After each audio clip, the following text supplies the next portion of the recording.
আসসালামু আলাইকুম। আজ খুব সুন্দর একটা ভর্তা নিয়ে এসেছি, কচুর পাতা ভর্তা। এই ভর্তাটা অনেকেই পছন্দ করে, আবার অনেকেই গলা ধরার ভয়ে পছন্দ করে না। তো এইভাবে ভর্তাটা করলে একেবারেই গলা ধরার ভয়টা থাকবে না।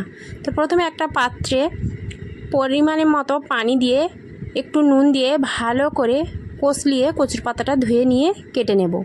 একটা ফ্রাই প্যানে হালকা একটু তেল দিয়ে কিছুটা চীনা বাদাম আর 3টে কাঁচা লঙ্কা ভালো করে ভেজে নেব যতক্ষণ না বাদামি কালার হয়।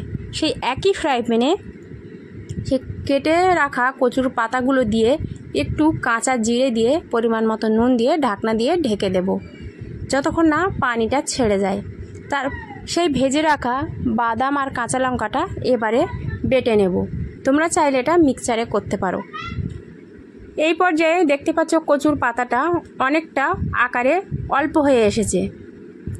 এবারে একটা হাতার বা চামচের সাহায্যে পাতাগুলো ভালোভাবে ম্যাশ করে নেব।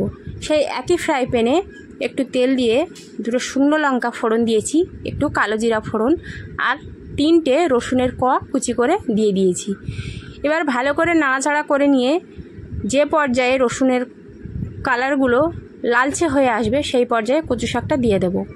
কচু শাকটা দিয়ে ভালোভাবে মিশিয়ে সেই বাদামগুলোও দিয়ে দেব। ভালোভাবে মিশিয়ে নিয়ে কিছুক্ষণ পর নাড়াচাড়া করে আমাদের রেডি কচু ভর্তা। একটা শুকনো লঙ্কা আর একটু লেবু চেপে খেলেই মন শান্তি করে খাওয়ার মতো ভর্তা। তো খোদা হাফেজ।